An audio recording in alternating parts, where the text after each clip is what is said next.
More vocabulary. Yay! We're in an English class, and so there's more vocabulary coming, especially as it regards kinds of assumptions. I'll tell you, the best way to get used to the vocabulary and terminology of assumptions is to read, see an example, and then try to apply that example or that terminology to something in your own life. So let's see if we can do just part of that. First of all, assumptions can be thought of as really old inferences that we've accepted over time. They're very long-standing. You might think about assumptions surrounding food or meals. Those seem to hit home with people right away. When you visit a friend's house, when you travel, and discover different assumptions about food or meals.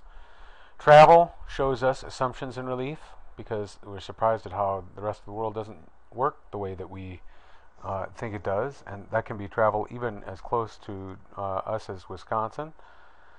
Or it can be studying history when you discover that assumptions have changed over time. Some of the ones we hold sacrosanct. They're usually discovered when coming into conflict, as it says here, with new assumptions historically and across cultures. But you can just discover assumptions if you're taking a math class, because 2 plus 2 equaling 4, of course, is a kind of an assumption called an axiom, a special kind of assumption. And it's a good working assumption. Remember, there are good assumptions.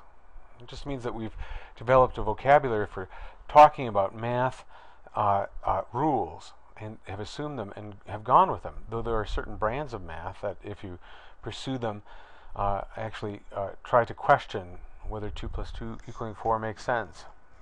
For our purposes here, we don't have to worry about that. 2 plus 2 will be a very safe assumption, very warranted, an axiom, or axiomatic, if you really want the language for that. So let's take some examples. There are good assumptions. Another video talks about how there are good assumptions. There are also the ones that we challenge. Too often we just think, oh, assumptions, they're all bad. Or you were working on an assumption which meant that you're working on something that's false. Working under something that was false, a false understanding. The warranted or good assumptions are, for example, if I call the fire department to report a fire in my house, the fire trucks will come and firemen will try to put out the fire. That's a good assumption. It's a warranted assumption. It's not universal across time and space. Not all places have the same assumption about fire trucks. Or historically, it used to be actually you had to pay a form of graft to a fire department if they wanted them to come. And before that, there weren't fire departments. There were just long chains of fire lines where people would pass buckets. But now, thankfully, we have a warranted assumption.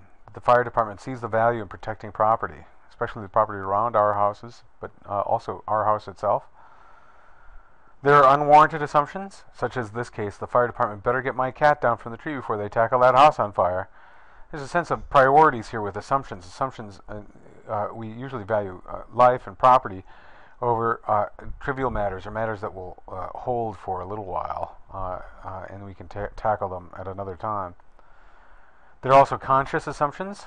We could also call them working assumptions. My house is on fire, and I can't find my cell phone rather than try to rush back into my burning house to use the landline and thereby risk my life. I will instead get out as quickly as I can and hope that my neighbors will be kind enough to call or allow me to use their phones.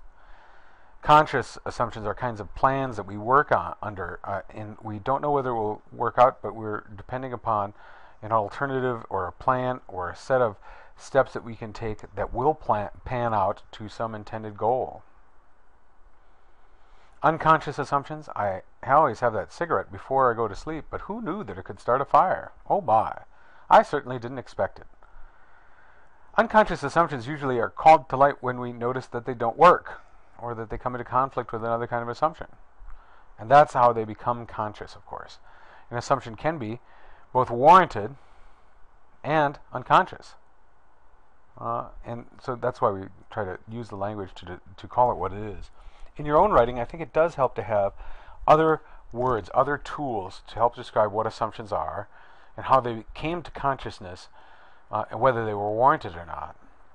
Consider using them, especially as you're applying them, to talk about assumptions, whether they be conscious or not, that were working, that were warranted or unwarranted, or even the last one, a value assumption, which is very common indeed.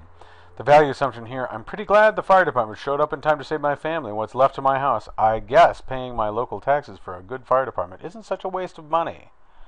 We value social services when we need them.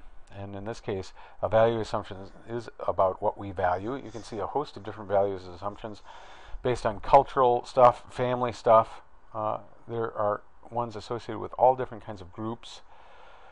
But just getting back to the fire department, now I guess we're coming to question some of the value of some fire department efforts, though I think that's kind of strange. A student pointed out to me that some fire departments are now charging a surcharge, especially if they find that the owner was at least partially at fault in a fire that was created in their house. So they might actually tack on a bill and not just treat themselves as a social good, a social service.